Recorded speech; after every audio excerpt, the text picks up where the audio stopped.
All right, ladies and gentlemen, it's Inside the IFL. I'm joined by not only Mr. Ed Ritter, but Mr. Chris Davis as well. Gentlemen, welcome. Hi. So Inside the IFL. Chris Davis. What? Are you laughing because I straight up said hi?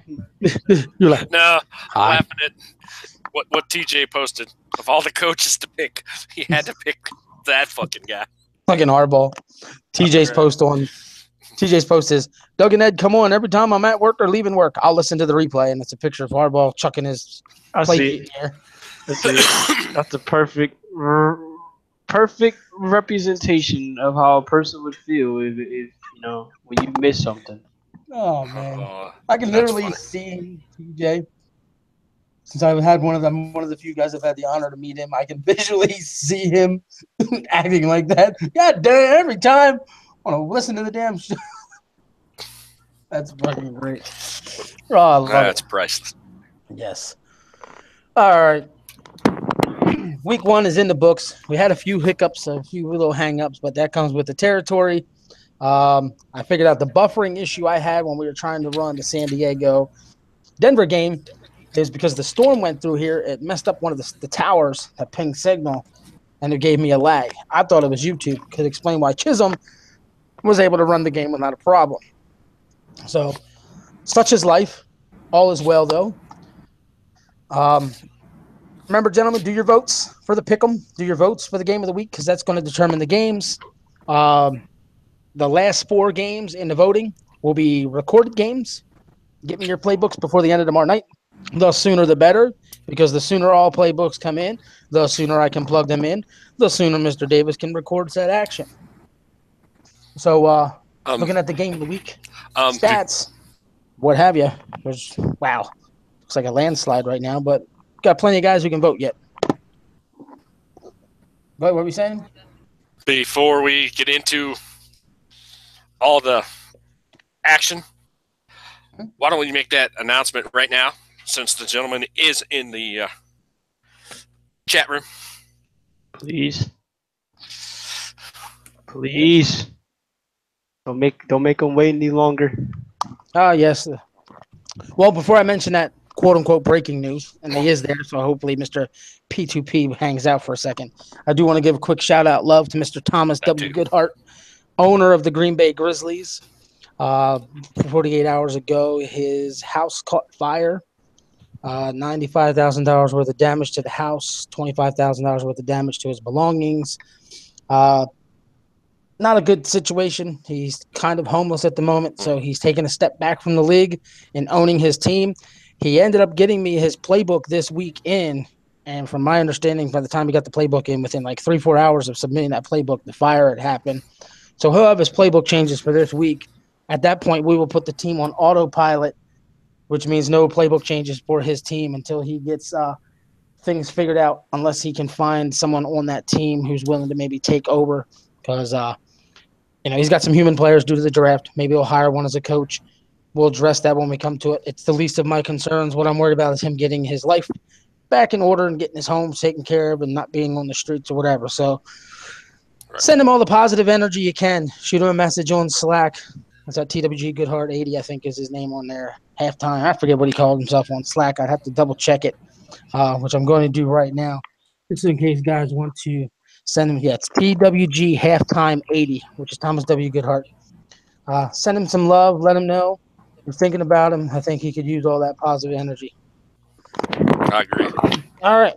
Now, if you're paying attention to the chat, Chisholm, welcome. Soper, thanks to see you. Then there's Pillar to Post. That is our buddy, Mr. Pete Wall, who has his own thing that we do, but he's using a wrestling game. Big Dog Wrestling, Renegade Wrestling, the whole 9 yards. So this is kind of like the little breaking news I wanted to bring to everybody's attention. Pete does a phenomenal job in creating what we'll refer to as merchandise. I've gone to Pete, and him and I have worked out a deal, an agreement. As soon as we supply all the details and all the graphics and material that he needs, he will begin making merchandise for the IFL. So you'll be able to buy all kinds of things. I'm going to the link right now, which I will post on our Slack here in a minute. We already have one T-shirt up. It's the official league logo. So you could purchase that right away. And in checking out the site, you can get tank tops, long sleeve t-shirts, baseball shirts, crew necks, hoodies, kids clothing, phone cases, laptops, stickers, mugs, notebooks, pillows, totes. And then he has a good list of other images and other things that he does for his wrestling promotion that he does. And some of the logos and graphics are rather freaking hilarious. It's good work. It's good material. It's nothing cheap. It's nothing chintzy. Right now, I'm on it. You save 30%. You know, you have options. I'm going to drop the link here in a minute for you guys on the everyday chat, so you know that you can do that. But I want to thank Pete. I want to thank everyone that's involved with Pete and what he does with his little company, if you will, in doing the wrestling thing. And if you haven't checked out his pillar to post stuff, please do. I'm not going to reveal anything because I know he likes to keep things secret. Ed and I have just put together something for his little company where we're going to be wrestlers over there. And Ed, I just got the message from Pete. They've already been created. So he wasted no time. Thank you very much. I can't wait. So get involved with this. You know, go over there and give him a like. Check him out. I know a bunch of you guys have already done it before, but if you haven't, give him a look, give him a check.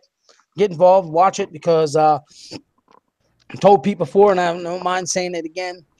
Once he gets everything smooth and running and he gets storylines going and angles going and things going like you would see on TV, I guarantee you'll probably enjoy that more than watching any of that WWE crap.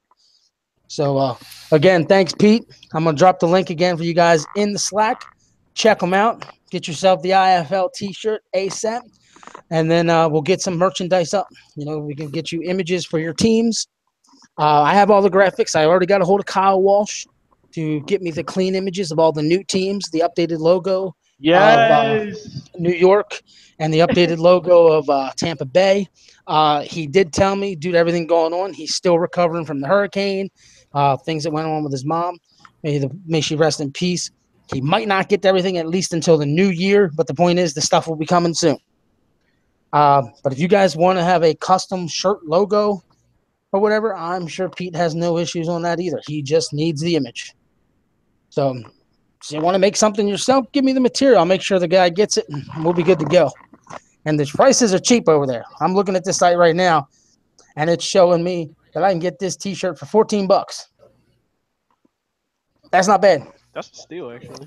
Now what I gotta do is I gotta put it in fatty size since I'm a big man. XLL. No, 4 or 5X will work. Oh damn. And it jumps it up only to $17. That's not bad because normally a small is that price. So this is good stuff. You know. Really? That's wow. Yes, awesome. IFL merch. IFL merchandise T-shirt designed by Steel Dragon with his big dog apparel. Make sure I get all them names out there. But yeah, it's good stuff. All right. Now, I want a shirt of my team. Pete says, if you have an image of an idea you want to see come to life, just send the info. So exactly. We'll get the info to him. Mark says, what sizes? Well, I'm looking at it right now, and we have small, medium, large, extra large, 2XL, 3XL, 4XL, and 5XL. And I'm going to update the website here at some point and get the link to the merchandise on our website. So you guys can go there, click it, get right over here, and be good to go. So things, you know, the prices over there vary from time to time, I'm sure. But like I said, you get all kinds of options. So it's good, fun stuff. Might get me the freaking couple stickers and slap them all over town. Got to get me the mug, man. I drink coffee like it's going out of style, or hot tea. I got to do that.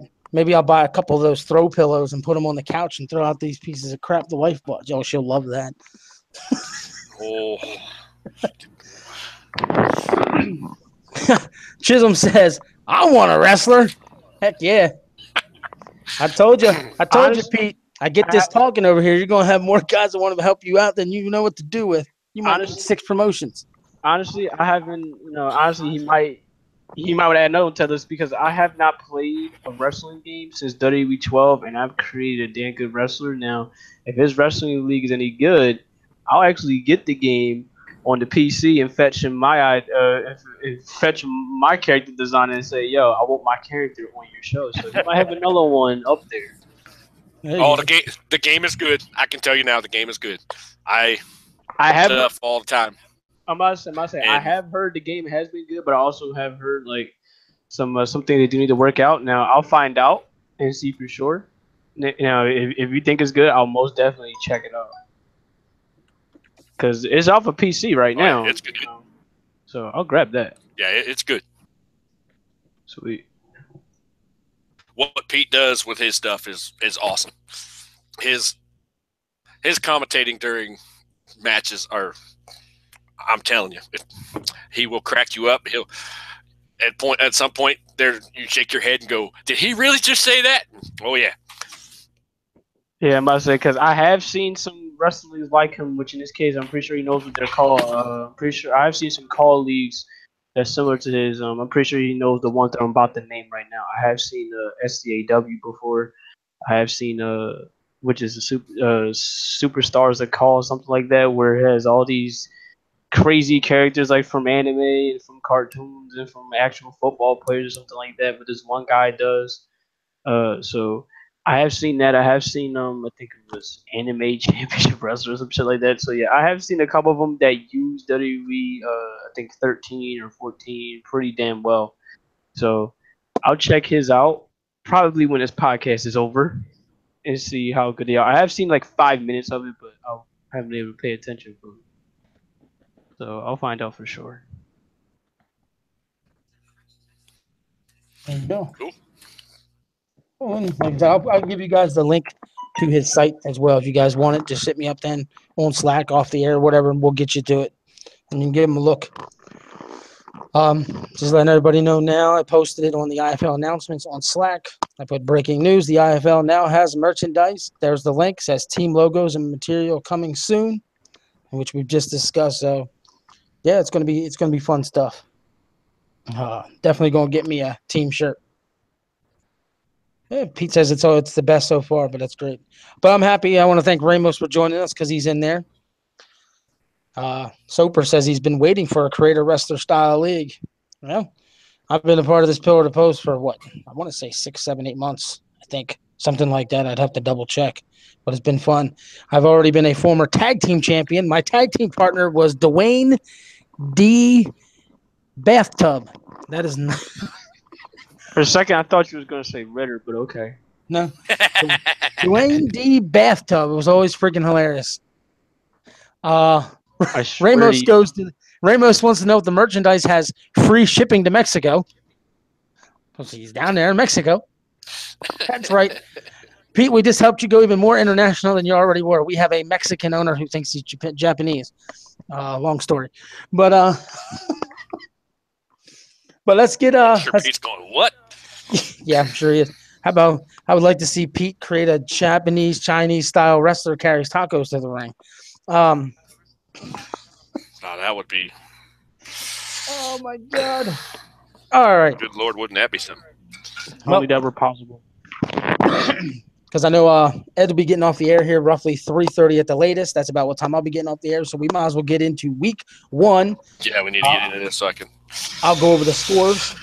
And then instead of going game by game by game, we can just get into games we think we need to address, comment on, mention, whatever, before we get into week 2. So the week 1 games, Tampa Bay Stallions beat the Boston Liberty 40-3. The Dallas Wranglers came up short 27-24 to the Bulls. The Atlanta Rhinos got the win 31-26 over the Philadelphia Flight. The Nashville Nightmares somehow won 38-34 over the New York Cobras. The Winnipeg Crusaders got a 40-31 victory over the Green Bay Grizzlies. Detroit Hawks won 38-17 over the Chicago Assassins. The Denver Yeti lost to the San Diego Bulldogs 48-13. And the Tokyo Kitsune got its second win against the Arizona Outlaws 21-20. So that was the game of the week. Several good games, some not so good games, but all around good week of action. Ed, I'm going to go to you first. Of these games, I know there's a game or two you might really want to speak on. So which one you want to go to? I want to talk about Nashville, New York. Nashville, New York. For those of you under a rock, The New York Cobras quarterback, Joe Lewis, threw for 611 yards. That's 202 total less yards than Nashville had of total offense. Wait a minute, one game? Yes. Yes, he did. I What got the the stats here. Let me. Joe Lewis threw the ball 70-plus times Yes. for 611 yards. That's unreal. That's unreal. He was 49 of 74 for 611 yards, 4 touchdowns, and 6 interceptions in one game. In one game. And Nashville only had, I think it was 404 yards of total offense or something like that. They had 200-plus yards less of offense than just the New York quarterback and still win the game 38-34. Yeah, that's unreal. That's unfucking real. So, Ed, you wanted to go to this game. What do you got? That right there in itself is just 74 passes this guy threw. 74. Anybody want to take a guess how many times their running back carried the ball? No. I don't even want to take a guess. I'll say about 5 times at best. Not much. He had 13 carries for 37 yards. Oh, I'd have guessed less than 13 knowing he threw the ball that many times. That's what I'm saying. Okay, now we're going to get into what we're going to do. We're going to talk about their wide receivers because, like I said, I have their stats since I'm going to be the one in charge of doing all the East division stats. Their wide receivers. Here's what their wide receivers did. This is nuts. Yeah.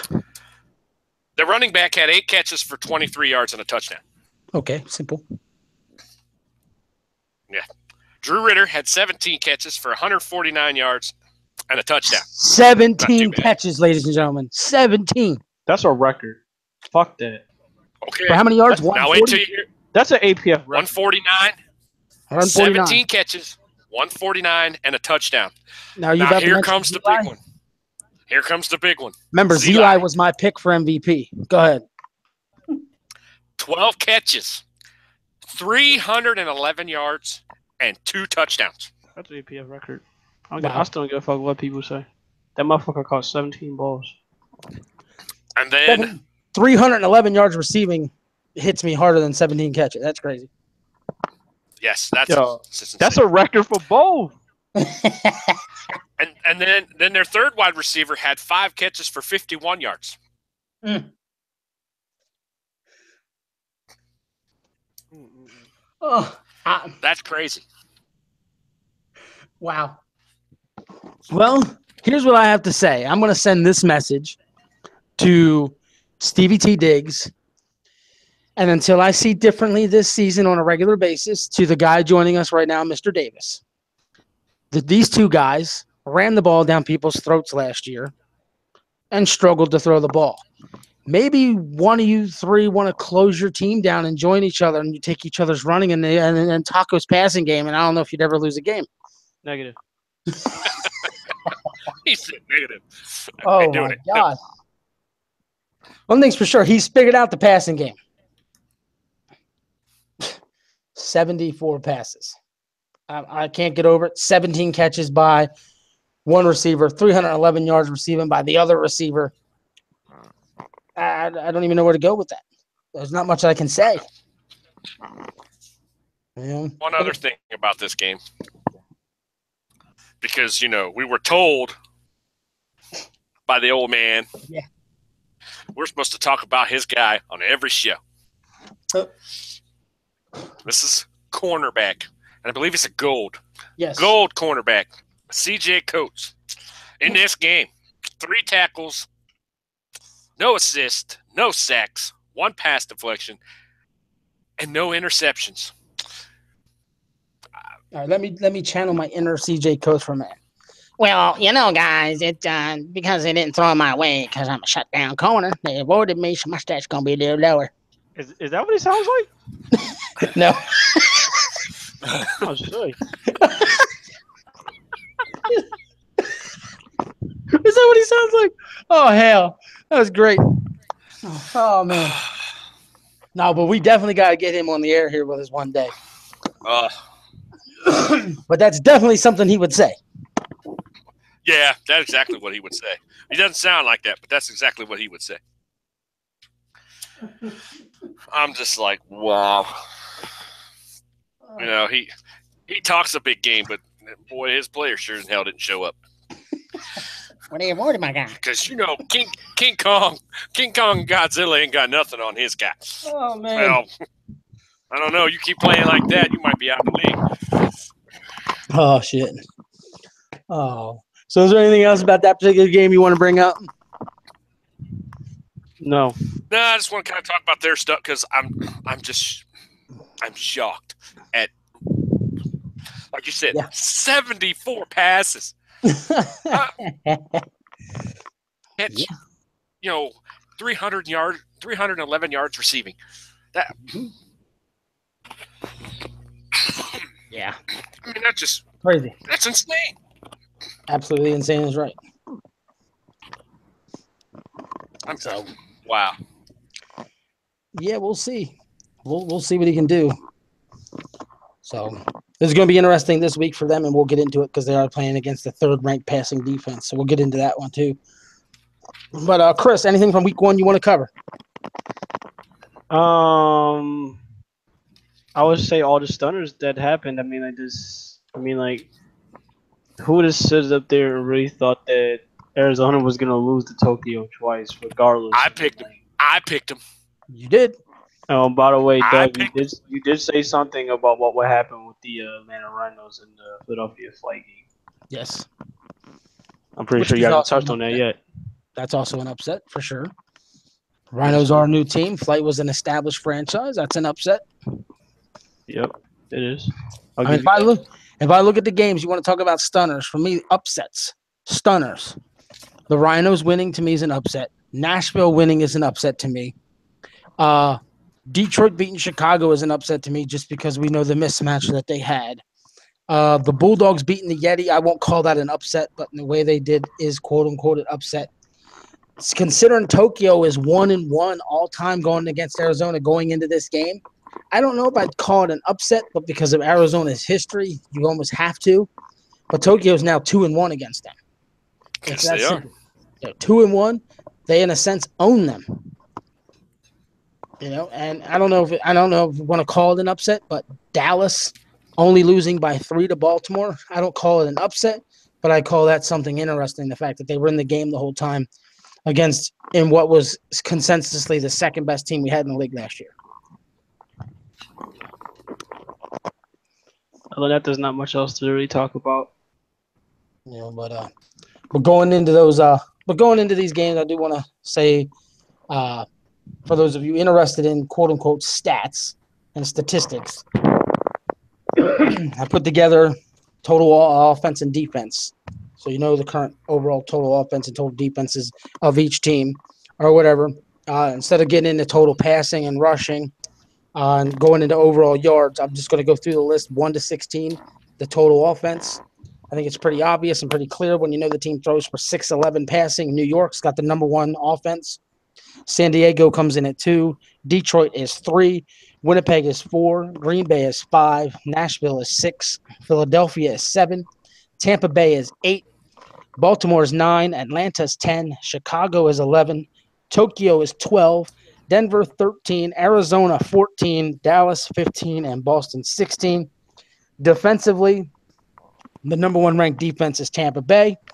Baltimore is 2. Tokyo is 3. San Diego is 4. Arizona is 5. Detroit 6. Philadelphia 7. Dallas is 8. Atlanta is 9. Boston is 10. New York is 11. Winnipeg is 12. Green Bay 13. Chicago 14. Denver 15th. Nashville last. Now, I know, depending on who we talk to, since I just said total defense, when I said Atlanta 9, Boston 10, that's because of alphabetical order. And I find this very interesting. It depends on who you talk to. One guy will say the 3-4 sucks. The next guy will say the 3-4 is okay. The next guy might say the 3-4 is awesome. It's all a matter of opinion. And it's been proven that it sucks. It's been proven that it's great. Depends on the play. Depends on the game. We have 2 teams in this league that run the 3-4. Atlanta, Boston. After week 1, they have both given up 385 total yards each. They're tied. Wow. And like I said, and Dallas is ahead of them at 376. New York is below them at 409. So they're right there mid-pack, and I'm sorry, but to me, 385 yards is not too bad. When you look at it. So they're mid-pack defenses right now, and we'll see as the season progresses where they go. And passing-wise, I do want to mention this in passing because we talked about it the other week. Atlanta is 5th against the pass. Boston is 13th against the pass. And when it comes to rushing, Atlanta is 12th and Boston's 3rd. So one of them's figured out how to stop the run right now. One's figured out how to stop the pass right now, apparently. So we'll see where that goes. Now, getting into those games, the one thing I want to talk about, like you said, Arizona losing to Tokyo, I do want to point out this. I find it very interesting that Tokyo and Arizona are 12th and 14th each in total offense, which proved that was a defensive battle, which can explain why they're ranked 3rd and 5th in the league in total defense. So this is my message to the rest of the league. These are 2 very good defenses that just beat the hell out of each other. If you don't know what you're doing offensively, these defenses are going to stop you, and you're not going to win. So I just want to throw that out. Cool. So as far as week 1, either one of you have anything else you want to throw out? I'm going to check the chat and see if there was anything in there. Nope. Nobody's mentioned anything from week 1. So, all right. That means we have a little bit more time to cover week 2. So we can go into these games. And I'm just going to go down the list on the website. And that's real simple.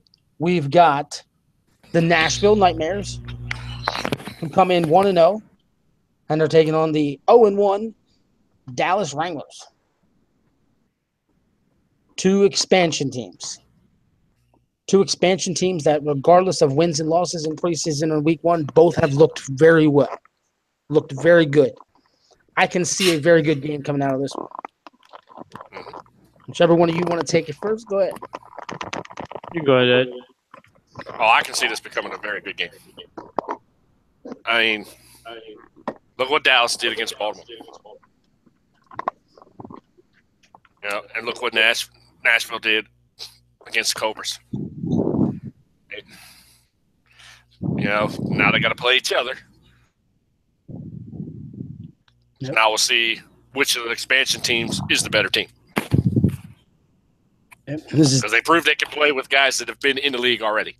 This is a So South now they battle. got to play against each other. That's the one thing I want to point. This is a game in the South. And Dallas cannot afford to lose this game already, in my opinion. Because if Nashville wins, they're 2-0, and Dallas falls to 0-2 early. And we'll pretty much... Yeah, that can hurt them going on. Right. Whereas Atlanta and Tampa Bay, who also play, and we'll get to that game here in a minute, they're both coming into that one 1-1. And so, or 1-0 rather. So whoever loses only falls to 1-1. They would stay ahead of Dallas if Dallas loses here again. So all I know is Dallas, in my opinion, Dallas has to get Beakley Jr. going. Because as of right now, I think they figured out the passing game. Dallas Whitaker's doing great. Ace Bradshaw's pretty damn good. Calvin Corbett did well. They even have David Jones at receiver, Jack Douglas at tight end. But I think they need to get the running game effective against a team like Nashville. And somebody might smack me in the face and be like, did you pay attention? They gave up 611 passing yards. Yeah, I know that. But I think they need to run the ball on them. Call me crazy. I know. Thoughts? Not much. I mean, you I pretty agree much, with what you said. you know what I'm saying? You pretty much hit the nail on the head. There's nothing else to really say. So I think that's Dallas's issue right now. I think they become the complete package. They need to figure out how to run the football. And I think that makes them dangerous if they can do that. Because right now, if they play against a team who knows how to stop, if you will, the pass, they're not going to be effective because they don't know how to run. That's pretty much what it comes down to for me. So we'll move along. And like I said, we can get back to some of these games. You got the Tampa Bay Stallions at the Atlanta Rhinos. Wow. Atlanta pulled the upset. Tampa Bay put the beating down on Boston. Yes, they did. Two big wins for these franchises. Two huge wins. We talked about Tampa Bay trying to get the fact that they have spent that money on a tight end, and can they get him going? And Punky Streets got going last week. And he did a lot of damage against Boston. So, and then Atlanta are mid-pack. And this is the thing I found interesting. Atlanta and Philadelphia, after that game, are both mid-pack in offense and defensive statistics. And that's, to me, kudos to both teams for being tough against one another. But when you look at that passing game that Tampa Bay was able to put out, they ended up being the third best passing offense. Atlanta's passing defense is fifth, which is where they did okay. So I think that's where this game's won and lost. Can Tampa Bay throw the ball effectively, or can Tampa Bay stop, or can Atlanta stop it? I think that's actually a good. That's what I like about this game. You could go almost anywhere with this game. I think this will be the one game where Atlanta will probably meet its match in the passing game because, well, you guys see it as this. Philadelphia didn't necessarily do all too well in the passing game, but they was also able to run on them. Now they're going up against a better passing team, I guess, to a degree. So I think this might be the game where Atlanta will have to be very careful for in the passing game. I know, bad excuse, I know, but I think that this will be a game where Atlanta they'll have to be very careful in the passing game. At least that's how I see it. I mean, the Tampa Bay Stallions, you have to really keep your eyes out for that goal tight end. Especially since now, even though granted it was against Boston, granted, because right now Boston throughout 2 weeks that included preseason, they didn't look too good in defense. So this will be a test for both teams to see which team is going to do a little more better. In terms of the passing game, I could see Tampa Bay really giving Atlanta a run for their money.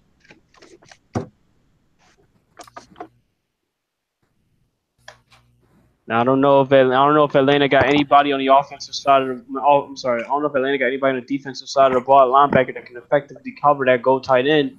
But if they don't, this is essentially going to have like a third or fourth wide receiver, but was like 6'5" and fast as hell, like Tony Gonzalez. So Well, remember, hard for you to cover. Since you brought it up, Atlanta runs the 3-4. And all four of their linebackers are bronze. That's what I'm saying. So it's like if they don't have a linebacker to cover that tight end, it's gonna be just like Boston last week, but with lesser tier talent when it goes to Atlanta. Yeah, because Boston had 2 golds and 2 silvers. That's what I'm saying. I mean, it was suck. It was suck for Atlanta. I mean, like they might. I mean, like that tight end. If he does what he did last week, he might be known as a 3-4 killer. I'm telling you, it just might be. And that's something Tampa Bay is now. Since you mentioned that, Tampa Bay gets to start the season out against both 3-4 defenses. That's what I'm saying. But that's a good point on the linebackers. They weren't able to cover them in Boston. How's Atlanta going to be able to do it with weaker talent? Solid point there. And their strong safety is a silver, whereas the strong safety is only a bronze for Boston. Could that have been a difference? Can that play the difference is what I should be saying. It could. I mean, it very well could, but we'll find out come this week. It wouldn't surprise me if that becomes one of the game of the weeks. Yeah. When you talk game of the week, I will throw this out there.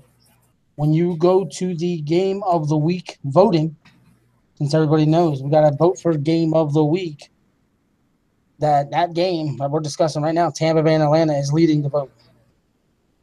This will be the game of the week as of right now, which means this will be the game that's aired live Friday night, and we figure most people have the opportunity to be home and watch it. Sweet.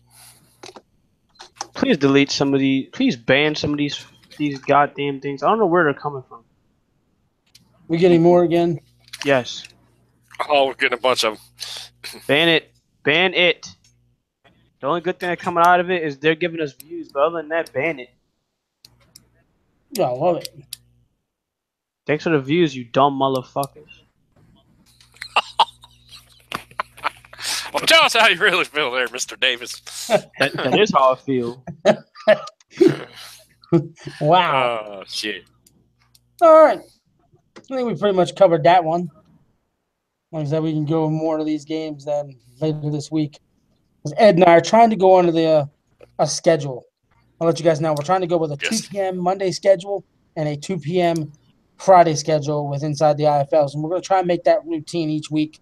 And Ed and I have discussed the possibility of bringing back an old podcast we used to do back in the day known as the Sports Lounge. If we decide to do that, that's going to start on Wednesdays, where we're going to cover all things real sports. So we would love to have Hell all yeah. you guys. Love to have all you guys join us. I think we need to. So yeah. I think we need to do that Wednesday because I have a lot of shit to talk about. Okay. Well, we'll see if we can make that happen then Wednesday morning. Maybe we'll make that show earlier because I'm okay with making this the That'll Sports work. Lounge at 1 o'clock till we got to go get our children every day. Be a 1 to 3:30 Wednesday thing. That'll work. There you go. All right, moving on to week 2 here. And if you guys were under a rock this morning, you heard that Mr. Bo Davis has gotten a job being a truck driver, fulfilling a dream. I was made aware of this last week by him, knowing that this could happen. I told him not to worry about it. He had to do what he needs to do. Therefore, he feels he can't fulfill his obligations properly to the benefit of the league, that he wanted to step down as owner. Therefore, basically actually putting the full run of the Boston Liberty into Ed's hands as the owner. Bo will be sticking around as a player and doing his thing as a player, and I'm sure he's helping Boston out behind the scenes as often as he possibly can. But the ownership role now falls into Ed's hands. And the Boston Liberty are at the Philadelphia Flight, which are owned by you, Mr. Davis. So we've got the Boston Liberty owner and the Philadelphia Flight owner here on the call. And I'm going to give you guys my take first, and then I'm sure you want to give your personal opinions on what you may or may not have to do and may not want to reveal too many secrets or whatever. All right, now, for me, when I look at this game, Bo Davis was running the offense last week. So Ed is going to inherit what he was working on. The offense was the weak link last week. There's no question. Dead last in the league with 215 total yards of offense. Ed's going to have to figure out some offense because the defense, in my opinion, did its job last week, only giving up 385 yards with nothing to support it offensively. So if they had some offense, to me, those numbers are going to be even lower. When I look at Philadelphia, I think, is a very good complete team. 242 passing, 143 on the ground. When you go look at the defense of these two teams, they are separated by 20 total yards on defense. 20 total yards on defense. And Tampa Bay, who Boston went against, had this big monster of a tight end that just gutted them like there was nobody's business. And Atlanta ended up kind of going back and forth, using a little bit of pass, a little bit of rush, this, that, and the other. So I don't know which way Boston needs to go to win this game, whether it be on the ground, through the air. We know the defense has got to do its part. I think for Philadelphia, looking at the way the game went and the way the game is for them, I think Philadelphia honestly needs to throw the ball to be successful in this game. And that's what they're built to do, which makes this a very interesting matchup. I can honestly see it going either way if Boston finds their offense. If they don't, it might be another long day. And Ed, I don't know the playbook. I just plug them in. I don't study it. I know you've been looking at it, and I know you're not going to reveal too much. I'm sure there's things you need to do. And with the 25 play change, I don't know if that's enough for you to clean out what you think is weak. And if it is, I think you'll be in business. If you have a week or two where you got to remove stuff, you might need a couple weeks to figure out the offense. But either way, 14-week season, Boston did it last year. There's no reason why they can't do it again this year. So I'm looking for a better quality game than most people would be anticipating. So, whichever one of you want to go first, go ahead. You go ahead, Ed. Go I don't ahead. mind I'm gonna say for me personally, I don't mind letting others go first, but for me, basically, oh wow, What do we get? you been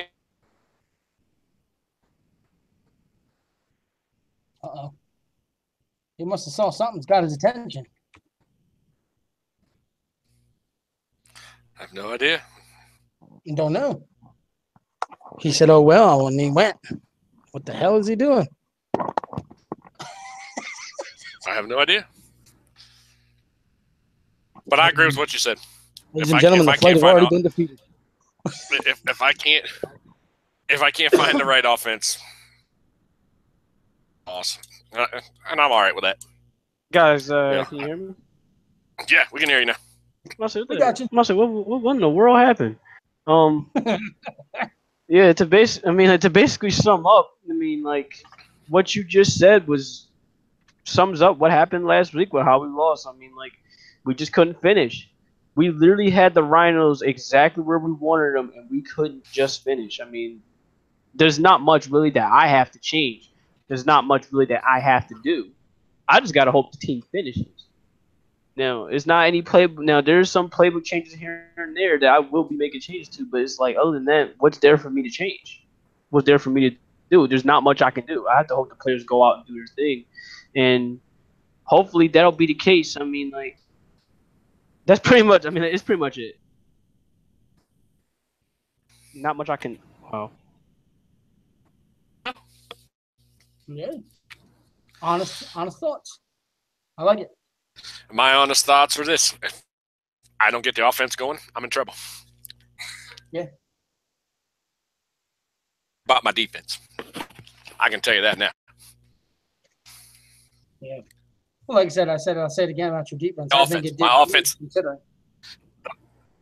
Got to get going to help the defense. Plain and simple. You got to have them. You got to have both. If you don't have both, you might as well forget it. And we'll have to say this. And Davis says his team's got to finish. Basically, not much else I can say. I watch a team every week that can't finish. So I feel you. And I want to say this, though, about Boston for sure and Philadelphia for sure. How about that? The loser of this game comes out the block 0-2. Not a good place to be. Especially in the East Division? No, it's not. It's not definitely where either one of you want to be. But, again, 14 games. You can always go 12-2. But the thing is, you don't want to come out the block 0-2, especially if a team like Baltimore, who we'll cover here in a second, can get a victory over New York. Because now they'll be 2-0. One team will be 1-1, and the other two will be 0-2. So it's not where you want to be. Right. But like you said it, though, it can happen. Right. Or last year and still made the playoffs. Exactly. I mean, Boston started the season. I think Boston started the season 0-4 and finished 7-7. Got into the playoffs. You know, so we've seen that it is. So it can happen. You know, like we said, a 14 is a long season, so you can afford, you know, a few hiccups here and there at the beginning. But once you get to a certain point, that's when you got to. If you're not, then you might as well forget it. Pretty much. So, not much else to say from there. Since we got you both on the air, both of us have confidence in our teams. We know we got a few things I have to tweak here and there, but I think it's going to be a hell of a game, and I can't wait. Well, since we got you both on the air, I got to ask the great question: do either of you have a score prediction? No. Hell no. Because no. I mean, look what we did look what we did last week. We put 3. Yeah. Will you get more than 3? I'm hoping. I'm hoping. He said, "I damn well better. I'll take 6." I don't know. I got to get more than 6. Oh my God! Well, you can always win a game 6-0, 6-3. Yeah, I mean, like it was done literally last week, I guess, with the Buffalo Bills and well, no, it's literally just yesterday with the Buffalo Bills and the Indianapolis Colts. It was such a low scoring game, it wasn't even funny. That's because of all that snow. And the local boy gets the that touchdown. would have been awesome to play in that. For those of you unaware, Shady I didn't- McCoy's from my area. So yeah. I've actually had in high school, got to play in a few games like that. Oh, it was fun. Of course it would be. Oh, God. It was wow. Okay. Well, why don't we move on to the last game here in the Atlantic Conference? You got the Baltimore Bulls at the New York Cobras. And as I stated just a second ago, the Bulls had a very good secondary last week. He gave up very little through the air. Now they're running into this 611-yard passing buzzsaw. That's what I was just going to say. Honestly, who's going to stop that? Because like I said it. I said beginning. I told you. Last year, they used Drew as, watch. We're going to throw it to this guy, because he was a gold, and they got hit. They used him to take the attention off of the other guy, and that got off of Zeli, and Zeli was scoring left and right last year. This year, it's not quite like that. It's Drew gets, like you and I were talking about, Drew is thrown to and doing the dirty work. It's the short pass or this and that, and he's moving down the field. And as soon as you get tired from that, Zeli's running streak down the side, and bam, touchdown. Right. So they just want to wear you out and then run deep. I think it was 25.3 yards a catch he was getting. I think that's what it was. Yeah. So, I mean, that's crazy.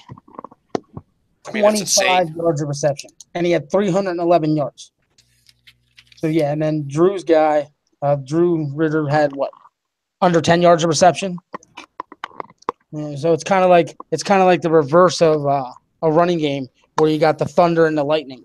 One's doing all the rough, rugged work, and then the other person just gets the big chunk. Here we're seeing it in the passing game, and it worked. They just didn't get the victory, which was a shock for me.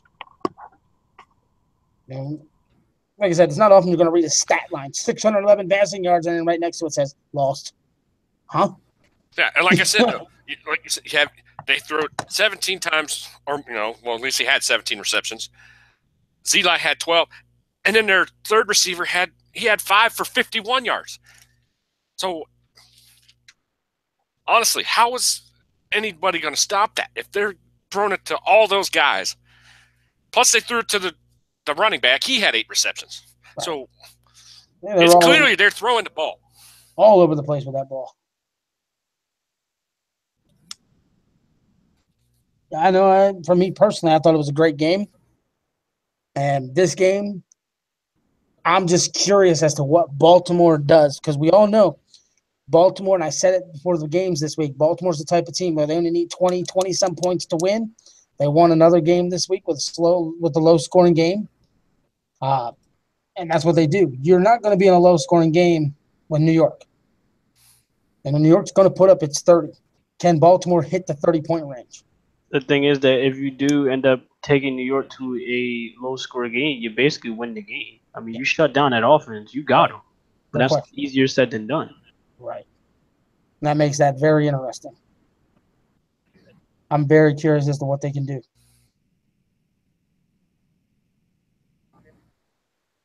Any more thoughts on that one? No. What's more to say? We all agree Baltimore's got to figure out how to stop that pass. And New York's got to figure out how to stop Baltimore. Because we all know Baltimore is a machine. I don't know how to say it. It's Baltimore. I mean, they know what they want to do, and they go out and do it. And like you said before, they'll take 20 points and turn it into a win. They got 27. It was a win. So, yeah, it's going to be an interesting game. The way how they're set up defensively. 3, 4, 5, 6. Okay, we have 8 games. 8 games, and I just did the count. Tampa Bay needed 40 to win. Okay, Atlanta needed 31 to win. Nashville needed 38 to win. Winnipeg needed 40 to win. Detroit needed 38 to win. San Diego needed 48 to win. The only team that needed less than the Baltimore score was Tokyo, 21 to win. So of our 8 games, 6 teams needed more than 27 points to win their game. That's crazy. I shouldn't say needed because in a way, maybe that's an unfair statement. I mean, Tampa Bay would have won the game with 4 points, considering Boston only got 3, and I guess Atlanta only needed 27 points to win. Nashville only needed 35, but I'm just saying their current total score was over 27 points for the victory. Right. Which proved the point that I had been making the last couple podcasts. They're a team that they don't light up the scoreboard. What they do is shut you down, and they're methodical. They're balanced on all aspects of the field, offensively, defensively, rushing, passing on both sides of the ball. They're just a complete package. Yes, they are. Matthew Chopra, I don't think you missed a whole lot outside. Well, you probably missed the game predictions. Other than that, I don't think you missed a whole lot. Well, if that's considered a whole lot, missing our game predictions, then damn, yeah, you missed a lot. Yeah. Well, that covers the Atlantic. So we'll get to the Pacific. First game on the Pacific docket is the Chicago Assassins at the Winnipeg Crusaders. And Winnipeg won 40-31 over Green Bay. Chicago lost 38-17. And I'm just going to say this real quick. Chicago, what the hell are you doing? Gold quarterback, 2 gold wide receivers. And they ran the ball, in my opinion, far too much. What they need to do, I couldn't believe it. They need to hire Tom Cruise and have Mission Impossible 17 or wherever they're at right now and let him infiltrate the New York Cobras offices and steal their playbook. That's what I'm saying. Like, I was literally saying, like, when I looked at that game, I'm like, what the fuck? They have no cornerbacks. Why are you running the ball? Why? This was literally supposed to be mismatched city all game, and instead that went into, Detroit's favor instead. I'm like, I couldn't believe it. I just couldn't believe it. Like, wow. Yeah, I agree with you. I didn't understand how, with what they have, how you're not chucking the ball constantly. You should, like Doug just said, they should be New York. They should be chucking the ball left and right. You have a gold quarterback and 2 gold wide receivers. It made absolutely no sense doing what they did. Yeah. And just to enlighten everybody, Chicago's ranked 8th in passing. They only had 280 passing yards. It's inexcusable. That should be over 300. Easy. And we're going to say it again. With a gold quarterback and 2 gold wide receivers. And that's all you got? Yeah. That's it. I'm mind-boggled. I'm befuzzled. I don't know how to talk about that.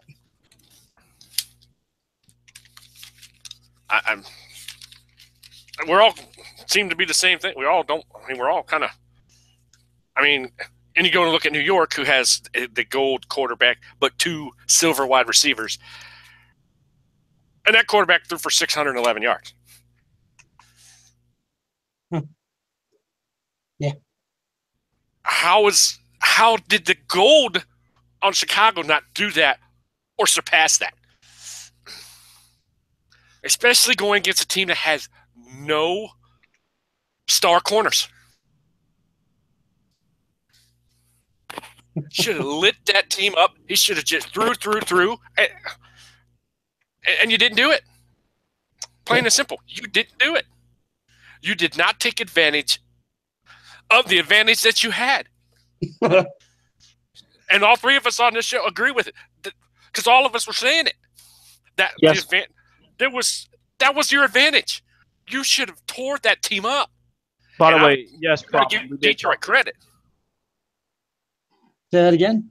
I'm sorry to talk about, but yeah, I'm talking about Problem who just came in. Yes, we did talk about your situation. Like literally, we literally just talked about it a few minutes ago before you came in. Your situation, go up against Baltimore. I'm sorry, is it Baltimore? Is it? Yeah. Hold on, let me see again. Denver and San Diego. No. I'm talking about. Let me see. Atlanta and Tampa Bay. Yeah, your situation is that's a situation that's not gonna be that Remember, easy if you cannot stop that goal tight end. So remember, I'm an effing Problem owns Denver. damn it, I'm tripping. No, we have not got the Yeah, you're Denver yet. losing it. But yeah, we Not haven't yet. gotten the We're Denver getting yet. there. I thought he owned Atlanta the whole Right now, time. we're talking about. Yes. Yeah, go ahead. Oh, that's over that other place. Oh, okay. Over in the other place, he has Atlanta. Oh, okay. Here, he's got Denver. Oh, okay. Yeah, go ahead. Epic fail. But no, right now we're talking about, like I said, we're talking about Chicago and Winnipeg and how Chicago blew it last week. And I mean, Dude, I literally Winnipeg I looked good. literally- I thought Winnipeg looked good in their game. Yeah, Against Green Bay. they look really good. They look really good. I literally said on this podcast, I don't know if it was last week or if it was a few weeks ago when we did it. I literally said like, yo, there's no way that Detroit should have any business winning this game because of those cornerbacks alone And against two goal wide receivers. And we were all thinking it. We were all thinking it, and we were talking about it because we all thought gold quarterback, 2 gold wide receivers against non-star corners. And all of us said the same thing. Throw it. Easy And pickings. keep throwing it till they stop it. Easy pickings. And what did you do? Ran. I mean, like, of course they gonna stop you. Why? Why would you run? Why would you run the ball when you have that? I'm sorry, that was Andy Reid type play calling. At Yeah, best. of course, dead. I'm sorry. That had to been said. That was Andy Reid play calling at best. But on the opposite. You know, Andy Reid loves to keep passing, even though he got a damn good running back. He refused to do it. This was exactly the situation. You kept running, even though you got 2 good wide receivers and a gold quarterback. Like, that was Andy Reid ass backwards. No excuse. Yeah. And we'll all keep saying it because we all been saying it. Just didn't understand it. All right, moving on. What day is Easter? I don't give a fuck what day is Easter because I don't celebrate. We got the Detroit Hawks, who came away with a win against the team we were just discussing, Chicago, and the Green Bay Grizzlies, who came up short against the Winnipeg Crusaders. Like I said, Green Bay's got their changes in, despite the issues going on with Mr. Goodhart right now. And again, we wish him the best of luck and hope everything's working out. It's a shitty situation. So, but the changes were made. They are in. So we ain't got to worry about that poor guy this week. We'll have his full offense and defensive changes in. And, yeah, speaking of changes, I just want to mention the Atlantic Division. New York, Boston, Dallas, Atlanta, Tampa Bay, Philadelphia, and Baltimore have all submitted their playbook changes so far. So we've got 7 of 8, and I want to thank you, gentlemen, for getting the job done. Yeah, but that's what happens when you find out your starting quarterback tears his shit up and you got nothing else to do. Man, fuck. Well, all I want to say, it could be worse. Yeah, You know, you could be like you. Be a Browns fan. That's right. 20 years, brother. Yo, 20 years. Crap. Yo, I swear to God. Before that Packers game, a friend of mine actually gave me a bet. It said, "Look, yo, I'll bet you $1." I said, "All right, I don't care, $1, so it's harmless. So I'll bet you $1 that the Browns would beat the Packers." I said, "You're fucking high." So I said, and then I saw that touchdown happen. I said, "Bitch, give me my $1. Put this shit right in my PayPal account." So, well, I want to say this. Since you want to touch on it, we'll just touch on it real quick. And I want to say with Carson tearing his ACL, their Wentz your season. I'm at their season's over. Their Wentz your season. Did you hear me? With Carson tearing his ACL, their Wentz your season. Yeah, I heard that joke before. He new to me. But I don't know. Foles says he's ready to go. He said he's gonna take you to the promised land. Yeah, all right. We'll see. Yeah, all right. Let's put it this way: Foles was a Who's the top last line backup quarterback. quarterback? Who's the last backup quarterback to come in and win a Super Bowl in 1 year? Jeff Hostetler. And what year? What year? Back in the fucking 80s, I think it was. Exactly. Exactly. Now you expect that to happen in 2017? Tom Brady did it. Yep. Shit. And look what happened to Brady now. Yeah. Mm-hmm. Hey, it's gonna be fun. Yeah, all right. Dude, there's no way in hell you're gonna realistically tell me that Nick Foles is gonna go back to 2013 form and save this Eagle. We can discuss this on Wednesday in full detail when we do a podcast. Because, like I said, we're gonna bring back the sports lines, get into it. Yes, I want to talk all kinds of real sports talk. Yes, we will. Now let's get back to IFL because it's 3:04 now. Yes, we got 26 minutes to cover 2.5 games. All right. Well, I gotta jump off here because I gotta head down to the bus stop because Drew's bus will be here shortly. So we got Detroit and Green Bay, and we just mentioned that. Yeah. And all I can say is, if Detroit plays like they did last week, they're not going to lose. That's all I can say. Think of it this way: Detroit took on the most powerful, prolific possible pass offense we had, even though they didn't use it properly, and still shut down their passing game. They're not going to play against anything as tough the rest of the season, and they're going to give up 280-some yards. Their secondary might not be as bad as we thought. All right, guys, I'm out of here. You said Kurt Warner did it. Sort of. Yeah, or fuck you, Ramos. But yeah,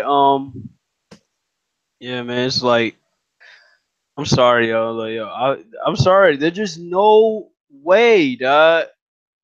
There's just no way you're going to tell me that he's going to be able to do this. I mean, like, think of the last few games that Nick Foles has played. We'll get into it. Like I said, we'll get you on the air Wednesday. You can give us your full run. All right. No, your full run. I'm trying. I'm trying my hardest. What you're forgetting to do, I gotta give you it because you're forgetting. Okay, you are forgetting. Okay, about Mr. Foles. You got to remember, he was once thought to be the franchise quarterback for the Eagles at one time, and in his career, Foles has not been a bad quarterback. He really hasn't. The guy's got 56 career touchdowns. He's got 27 career interceptions. Okay? It's not too bad. As a starter, he's 46-36. Okay? He's done his thing. He's 32-24 as the Eagles starting quarterback. He was 3-1 in Kansas City, 11-11 with St. Louis. He really never got a fair shake in St. Louis. That's whatever. But remember, in 2013, this kid had 27 touchdowns, 2 interceptions, and they looked good. And what happened in 2014? By the time they let go of Deshaun Jackson. Also remember, he only played in 10 games that year. Or 13 games. Yeah, 10. Yeah, played in 10, started 10 games, but only played in 13. Okay, then the following year, the whole team was just, and it wasn't his fault. He still had the touchdown better ratio to interceptions. I think it was 6-5 and 14 or 13, whatever it was. I'm thinking about it. No, yeah, it was 13, 10, and 14. The team went to shit as a whole. It wasn't his fault. Okay? So the point is, he's not too bad. Giving him just 1 week under center sucks, but it's not going to be as bad as Eagles fans think. Yeah, all right, man. Look, we'll find out. I mean, like, he's going to have to prove himself anyway. Luckily for him, the 3 games coming up are weak games. I mean, like, no disrespect to the Raiders, but you can already mark that one as a loss. What? When you play the Raiders. Oh, pretty much. pretty much. But hey, man, like, ain't given Sunday at this point. But to basically point that out, like, yo, he at least that's the only good thing for him is that he got 3 games to prove himself. 3 games. Well, so what is that? 3 games plus playoffs. We'll cover your Eagles in great detail Wednesday because we're covering that. We'll cover the college playoffs because I know Ed's mad about Ohio State not getting in. Fuck Ohio State. We can talk about how the rich get richer in baseball if we want to go there with the Yankees and Stanton. And we can go all over the place. But all I want to know right now is if you have any final thoughts, because we really didn't give too many thoughts as far as Detroit and Green Bay. Like I say it simple. Detroit plays like they did last week. They're going to win. That's all I got to say. Yeah, I mean, same way, except that if Green Bay can actually exploit what Detroit has, which is glaring as hell, then I don't know. That might not be the case. I mean, all they did was run the ball. Talking about, yeah, yeah, Chicago. All they did was run the ball. We only see so few pass plays that they was able to do. So I mean, like, like we probably gonna see what'll happen if they go up against a team that'll actually pass the ball on them and exploit their glaring weakness at the secondary position. So we'll find out. We'll find out for sure if that'll be the case. Yes, for sure will. All right. Next game. Tokyo Kitsune at the Denver Yeti. Tokyo. End of story. I mean, I'm sorry, but if Denver played like how they played that week against San Diego, there's no shot in hell you are beating Tokyo. Well, I can guarantee that won't happen. Denver will get everything worked out and closer. figured out this week. Trust me. I think they might play closer, but how they played, man. Well, here's the theory. Here's the theory, and I think you'll agree with this. When we talk about this game and the way it works and the way things went down, the team to beat by most people's eyes was Arizona. Well, now Tokyo beat them. Does Tokyo now get that assessment? They're now the team to beat?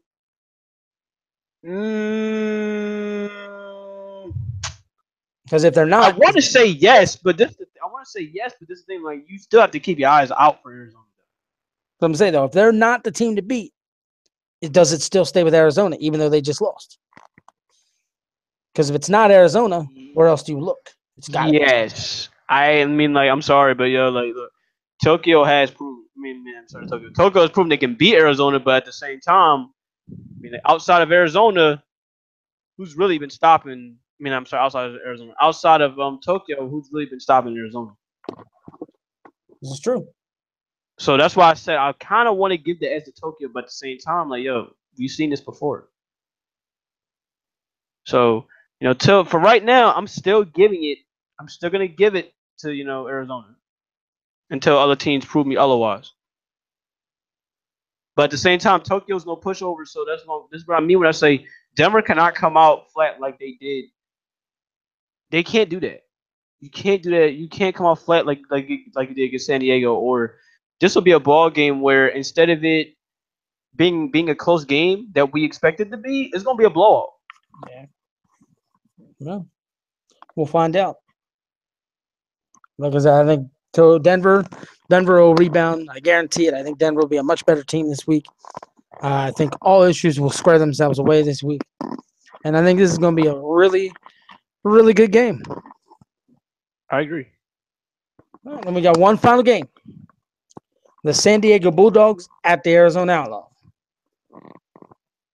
Based off of what we saw last week, honestly, I think San Diego might actually give Arizona a run for their money.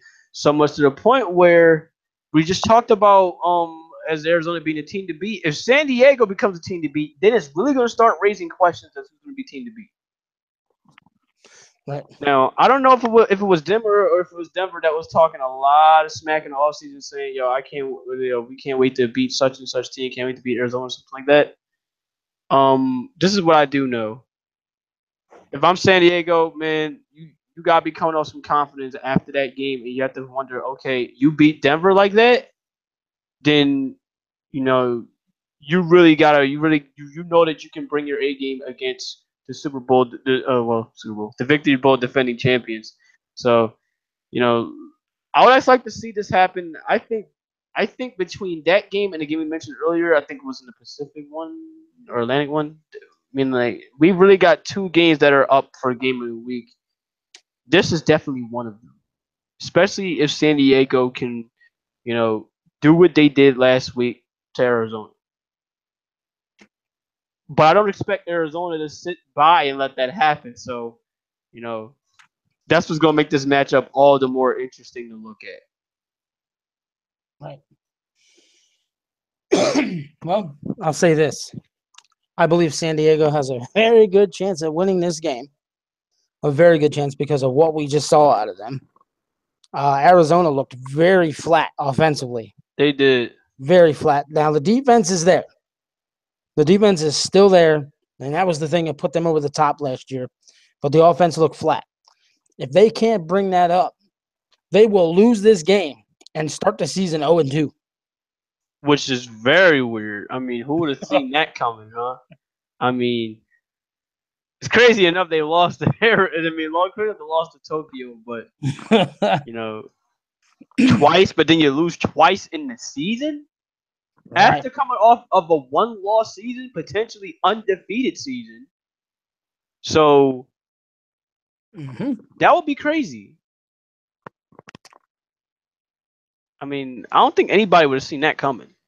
Right. Now, keep in mind with my bet, I did say that if Arizona ends up losing 5 times in this season, then it'll not only prove that they look human, but it'll prove that that this whole new 16 thing we got going on. I mean, like it might have finally caught up to Arizona.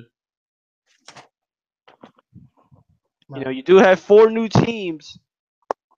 Well, but yeah, 4 new teams. I think 2 of them. I mean, well, 6 new teams, I believe. 2 of them, and they're glad. 4 of them in the new division, 2 of them in the new conference, and you got one to deal with in Tokyo. I mean, any of them right now, just off of potential alone, just because of the fact that they're new, they could give Arizona a sudden L, and we wouldn't even see it coming. It could be San Diego. Hell, as far as we're concerned, it could be Denver, even after what just happened. So I can't wait to see what's going to happen with San Diego. Let's see if they're going to be the first new team or team in general in the American side of things to actually put that L in the Arizona score. I mean, in the Arizona record. Right.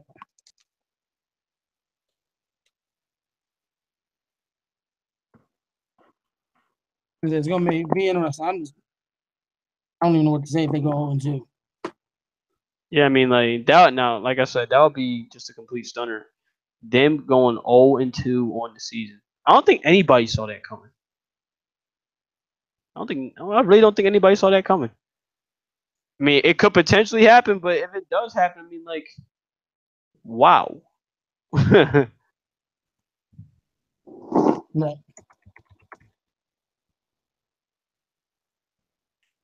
So really, let me ask you just for your predictions. I don't know if you gave up any already, or that, or if you're waiting to give it out, later in the week, probably like on Friday or Thursday. But who do you think is going to win these games?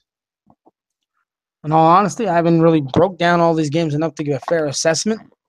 But if I just go off a whim on what the two teams did last week, you'd have to almost pick San Diego. Yeah, I agree. I mean, what they did was that was annihilation. That was Right. annihilation. And I'm pretty sure Chisholm owns Denver, right? I'm pretty sure that he seems. Pretty sure he's a little bit disappointed. Like I said, I don't know who it was. I don't know who it was that was talking all that trash before on the off season, on the talking about, oh, we're gonna be really able to beat this team or something like that. But if that was him, that's not a good look. That is not a good look to start the season, getting waxed like that after having so much confidence to start the season. I mean, like, hopefully he'll be able to rebound from that. Like I said, I have no doubts that they can. Yeah, they should be able to rebound from that. So it'll be interesting to see what he does from there. I have no doubts that he can bounce back. Yeah, but against the but I mean, like, against the Kitsune though, It's all right. bouncing back against the Kitsune though. I mean, hey man, you're going up against 2 gold corners, so you better have the running back that's ready to take share that load. I'm pretty sure he does, but I mean, trying to pass on the Kitsune will not be easy. He has Chad Brock. He needs to rely on just giving that ball to Chad Brock and hope that he gets those yards throughout most of the game. Because right now, trying to pass on the Kitsune, just off the potential alone of these 2 cornerbacks, it will not be easy. It really won't. I mean, you just talked about it with Arizona. Their offense was struggling. I mean, if anything was struggling to me, it was their passing game. It was like they could hardly pass on them. The only thing they could really do to get them was running the ball. I mean, they had to run the ball just to obviously take the pressure off of the passing game to get some pass plays down the field, but it wasn't really all that much. At least that's how I see it. Yeah. Then I want to throw out this. If anybody can help with stats, please let me know. I know we got Maurice who's willing to help. Ed's helping. They're covering like conferences and divisions. I know I need to get a couple more people in because as I told Ed, and I think I said it to you too as well. We can get one guy to do one division. That's 4 teams. I did the West Division today myself, and I was able to get all 4 teams done in about 15, 20 minutes. And so, and what that does is it helps me save over an hour worth of time.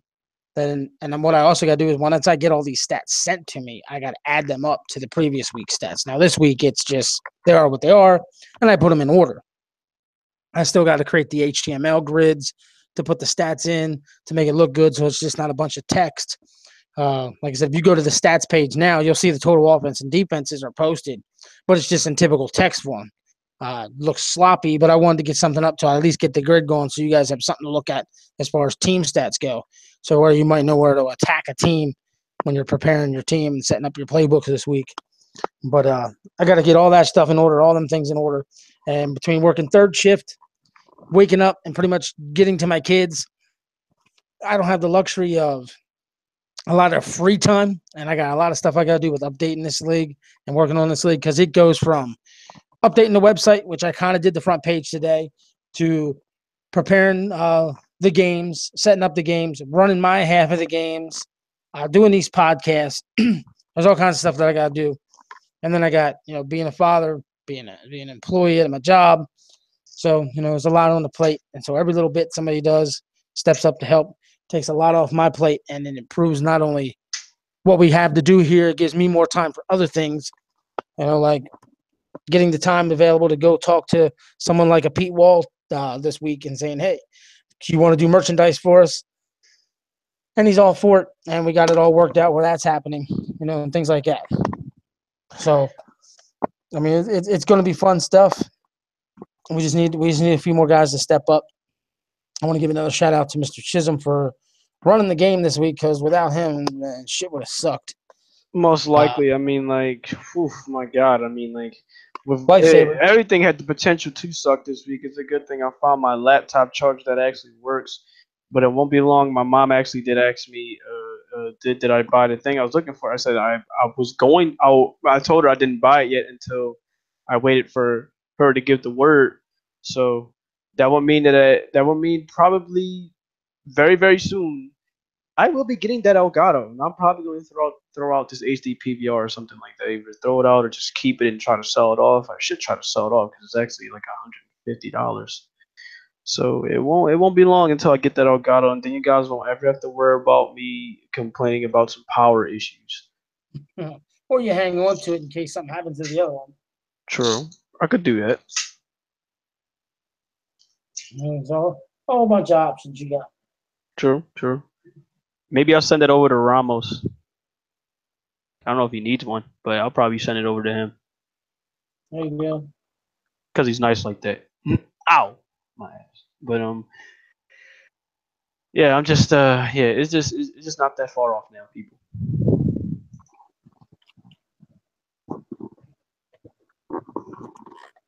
But yeah, I think that'll be it. I mean, there's not much else to talk about up until Wednesday.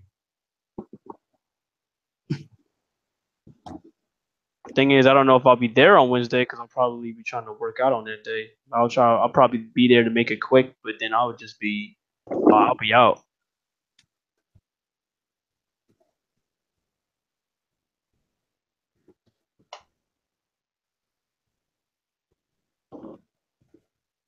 Other than that, I think that'll be it for us, people.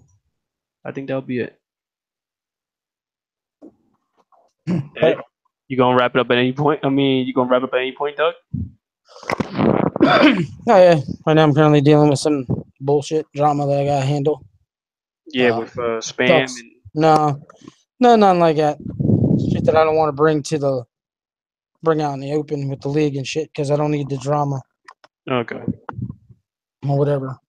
And I'm trying to handle it the right way, the best way, so everybody's good in this game and have fun or whatever. So, but if I handle it one direction, that can open up a door for a whole hell of a lot more bullshit. Uh, Somebody doesn't like that idea, and I understand why they don't like it that way. I get it. There's not much I can say as far as that goes because it's a valid point. But like I said, I'm trying to save the league. I can't put one person, including myself, an owner, a player, above the league as a whole. And if anyone feels that they come before any of it, that's unfair to everybody involved. Now, without going into detail, the shit that's going on as a whole, it's unfair, period. And I take full responsibility for some shit and whatever, like I said. And I know it's going to raise some questions. People be like, what the fuck you talking about? And I get it. But like I said, I don't want to go out in the open with the shit right now, at least. So I figure it out, you know. And I've been on this person's end before with this type of shit and in another place. And I know how they deal with it. And quite frankly, that's how I'm choosing to deal with it because I agree with how the other place deals with it.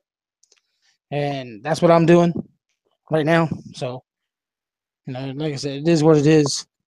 So, yeah, I'm getting tired of this adult dating to go and bullshit that keeps popping up. What the hell? They keep coming in with several different fucking people. Yeah, I'm surprised.